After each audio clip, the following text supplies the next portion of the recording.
দর্শক বন্ধুরা, এই যে দেখতে পাচ্ছেন আমি এখানে আজ থেকে 10-15 দিন আগে আমি কিছু 24-30টি পেঁপের চারা লাগাইছি। এটা আমার বাড়ির সাথেই।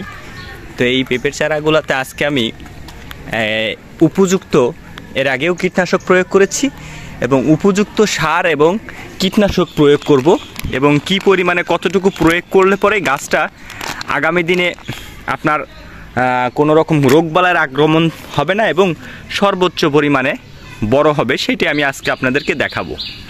দেখেন, এখানে আমি নিয়েছি ড্রিল, অ্যাবামেকটিক বেনজয়েড গ্রুপের ড্রিল, যেটা হচ্ছে আপনাদের ওখানে 1.8 EC যে বিষয়গুলো আছে এই ওষুধের সমমানে, কিন্তু এটা হচ্ছে বেস্ট।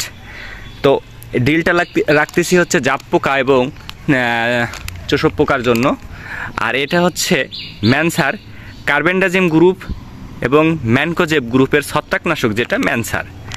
আর এখন যেহেতু বড় বড় পোকা নাই এখানে, সেক্ষেত্রে আমি অন্য হায়ার অ্যান্টিবায়োটিক দিচ্ছি না। আর গাছগুলোও যেহেতু ছোট, আর এটা রাখতেছি হচ্ছে বায়োফার্টি, যেটা গাছকে অতিরিক্ত সুস্থ এবং দ্রুত বৃদ্ধি করতে সহায়তা করবে। ঠিক আছে, আমি এখন আপনাদেরকে দেখাবো কি পরিমাণে কিভাবে কি মিশাইতে হবে।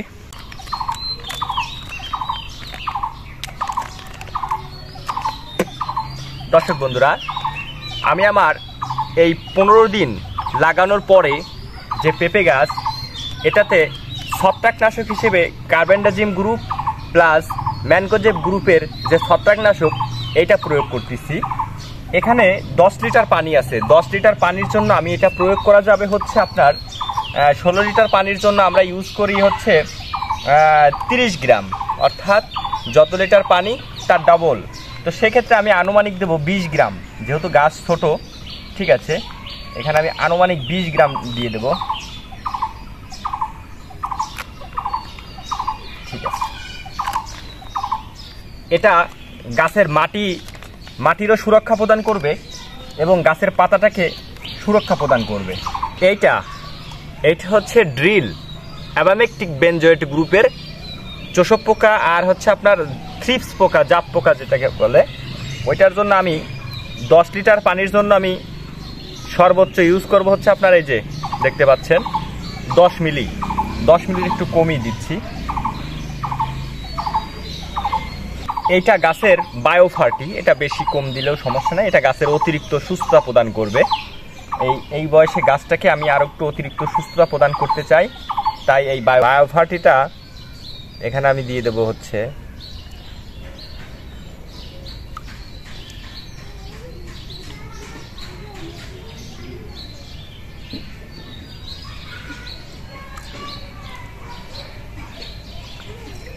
বায়োফার্টি দিলাম হচ্ছে প্রতি 10 লিটারে 20 মিলি, প্রতি 10 লিটারে 20 মিলি। এখন আমি আমার এই ছোট্ট গাছগুলোতে এইভাবে স্প্রে করে দেবো।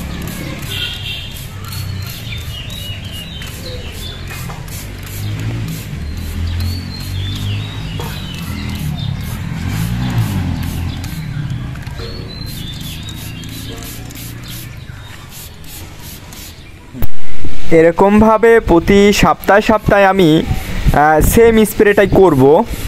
সাথে যদি আমি দেখি যে পোকার আক্রমণটা আরও বেড়ে গেছে, সাদামাছি, তারপর থিপস বা বিভিন্ন প্রকার মাছি, মাকড় এগুলো বেড়ে গেছে, সেক্ষেত্রে আমি অ্যাবামেকটিক বেনজয়েড গ্রুপের ডিল সাথে রাখবো, প্লাস টেম্পেস্ট, এটা হচ্ছে চায়না কোম্পানির, এই টেম্পেস্টটা আমরা রাখবো। টেম্পেস্টটা রাখলে পরে দেখা যায় সকল ধরনের পোকার আক্রমণ হবে না। আর একটা বিশেষ বিষয় যে এইভাবে যদি আমি প্রতি সপ্তাহে অন্তর একটা করে স্প্রে দেই, সেক্ষেত্রে আমার গাছগুলো সুন্দরভাবে বেড়ে উঠবে আর ভাইরাসের আক্রমণ, পোকার আক্রমণটা কন্ট্রোলে থাকবে আর ভাইরাসের আক্রমণ হবে না। সেক্ষেত্রে আপনাদের পেঁপের গাছের যে পাতা সবুজ আর হলুদের যে সংমিশ্রণ ঘটিত রোগ আমরা বলি পেঁপের মোজাইক ভাইরাস লাগলে কিন্তু পাতা কুকড়িয়ে যায় উপরের দিকে, কচি পাতাতে আগমন শুরু হয়। ওই রোগটা কিন্তু আপনার আসবে না যদি প্রতি সপ্তাহে অন্তর আপনি এরকম স্প্রে চালিয়ে যান। আর গাছ ভেদে কিন্তু আপনাদের স্প্রে ভিন্ন ভিন্ন হতে পারে, যে প্রতিবার আপনি একই স্প্রে দিবেন, নট লাইক দ্যাট, এরকমটা আসলে কিছু না, একটু ঘুরে দিতে হয়। সেই শিডিউল স্প্রে জানতে আপনারা আমাদের গ্রিন এগ্রো স্ক্রিনে যে নাম্বার দেওয়া আছে গ্রিন এগ্রো হেল্প সেন্টারে যোগাযোগ করবেন। যারা নতুন উদ্যোক্তা তাদের জন্য আসলে খুবই গুরুত্বপূর্ণ বিষয় এটা। যারা আগামী দিনে বড় আকারে প্রজেক্ট করতে চান তারা অবশ্যই আমাদের গ্রিন এগ্রোর সাথে যোগাযোগ করবেন। গ্রিন এগ্রোর সেবাসমূহ জেনে নেবেন স্ক্রিনে দেওয়া নাম্বার থেকে। এছাড়া আপনারা সঠিক এবং জাতের বিশুদ্ধতা মেনটেন করে কিন্তু আমরা চারা দিয়ে থাকি। আপনারা যদি আমাদের কাছ থেকে চারা নিয়ে থাকেন সেক্ষেত্রে আপনারা অ্যাকুরেট চারা পাবেন।